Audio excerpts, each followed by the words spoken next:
సూర్యాపేట నియోజకవర్గంలో మున్సిపల్ ఎలక్షన్ల సందడి మొదలైంది. ఈ మున్సిపల్ ఎలక్షన్ల గురించి మనతో మాట్లాడుతున్నారు కాంగ్రెస్ పార్టీ జిల్లా యువజన నాయకులు ఎలగబోయిన మధు యాదవ్ గారు. అన్న నమస్తే, చెప్పండి అన్న. ఈసారి మీకు సర్పంచ్ ఎలక్షన్లో మీకు కొంచెం బాధ్యతలు చెప్పినప్పుడు గట్టిగా నిర్వహించారు. ఇదే విధంగా మున్సిపల్ ఎలక్షన్లకైనా మీరు అదే విధంగా విజయం సాధిస్తారా? ఖచ్చితంగా ఇప్పుడు జరుగుతున్న 116 మున్సిపాలిటీ ఎలక్షన్లలో కాంగ్రెస్ జెండా సెంచరీ దాటి గెలవబోతున్నాం.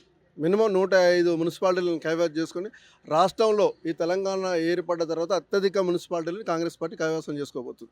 అంటే మన దగ్గర ఉన్న 48 వార్డులలో ఎన్ని వార్డులు గెలవబోతుంది కాంగ్రెస్ పార్టీ? మేము 40 వార్డులని కాంగ్రెస్ పార్టీ గెలవబోతుంది. వాళ్ళకి మినిమం 30 వార్డులలో వాళ్ళకి ఈరోజు అభ్యర్థులు లేని పరిస్థితిలో ఉన్నది. అంటే మిగతా ఉన్న 8 వార్డులని ఏ పార్టీకి గెలవబోతుంది అన్నది మీకు తెలిసిన?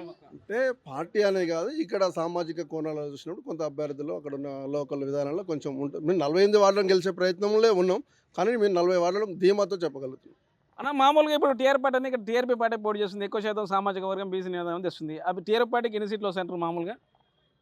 టీఆర్ఎస్ పార్టీ ఖాతా తెరవదు, ఇక్కడ ఖాతా తెరవదు. ఓన్లీ బీఆర్ఎస్కి మధ్యన కాంగ్రెస్ మధ్యన ఉంటుంది ఆ పోటీ? బీఆర్ఎస్ అండ్ కాంగ్రెస్ మధ్యలోనే పోటీ ఉంటుంది. అంటే బీజేపీ పార్టీకి ఇక్కడ ఏం లేదా ఓట్ బ్యాంక్? ఓట్ బ్యాంక్ ఉంటుంది, దాన్ని గెలుపు దాకా వాళ్ళు రాలేరు. ఓట్ బ్యాంక్ ఉంది కొంత, ఆ పార్టీకి ఉన్న ఓట్ బ్యాంకు ఆ పార్టీకే ఉంటుంది అనుకుంటున్నా, కానీ వాళ్ళు మాకు పోటీలలో అయితే లేరు.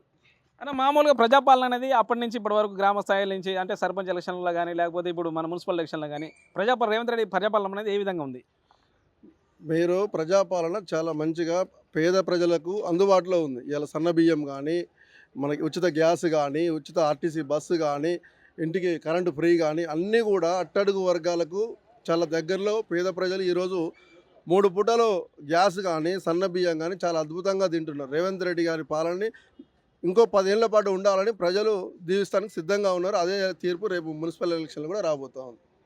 మీరు ఒక కౌన్సిలర్గా పోటీ చేస్తారనుకుంటున్నారా లేకపోతే ఈసారి ఎలక్షన్లలో? మేము ఎవరు అభ్యర్థి అనేది కాదు, మా 11వ వార్డు అందరం కూడా ఇక్కడికి వచ్చినాము. మా వేనారెడ్డి గారు, భాస్కర్ గారు, సర్వోత్తమ రెడ్డి గారు సూచించిన అభ్యర్థి ఉంటాడు.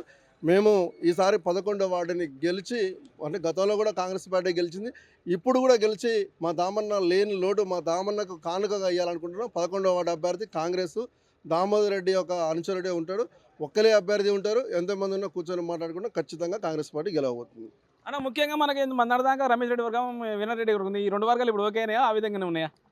మా మధ్యలో వర్గం లేదు. వర్గం అనుకున్న వాళ్ళ దగ్గర పోయి వర్గం, కాంగ్రెస్ పార్టీ అనుకున్న వాళ్ళు ఎవరైనా వెల్కమ్ అంటున్నాం మేము. మాకు పార్టీ జిల్లా కార్యాలయం ఉంది, మాకు ఇన్ఛార్జి ఉన్నాడు, మాకు జిల్లా మంత్రి ఉన్నాడు.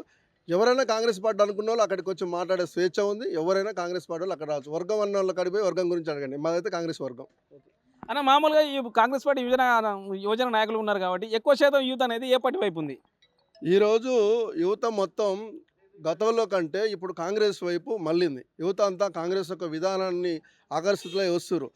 గతంలో కొంత బీజేపీ మతం అనే వాదాన్ని బాగా వాడుకొని యువత ఆకర్షణీయ వైపు ఉండే, కానీ ఆ బీజేపీ వాదం మతం అనే దాంట్లో ఏం లేదు, అది అంతవరకే పరిమితమైంది. ఈ దేశానికి శ్రీరామ రక్ష కావాలి అంటే మళ్ళీ ఈ దేశంలో కానీ ఈ రాష్ట్రంలో కానీ కాంగ్రెస్ పార్టీ ఉండాలని చెప్పేసి దేశ ప్రజలందరూ, రాష్ట్ర ప్రజలందరూ గుర్తించారు. ఖచ్చితంగా ఇప్పటి నుంచి ప్రతి ఎలక్షన్ ఎక్కడ జరిగినా కాంగ్రెస్ పార్టీ ఓటు బ్యాంకు పెరుక్కుంటూ 2029లో ప్రధానమంత్రిగా రాహుల్ గాంధీని చేసేంత వరకు ఇది కొనసాగుతూ ఉంటుంది. అన్న మామూలుగా మన సూర్యాపేట ప్రజలకి ఏమని చెప్పాలనుకుంటారు మీరు ఈ మున్సిపల్ ఎలక్షన్ల గురించి?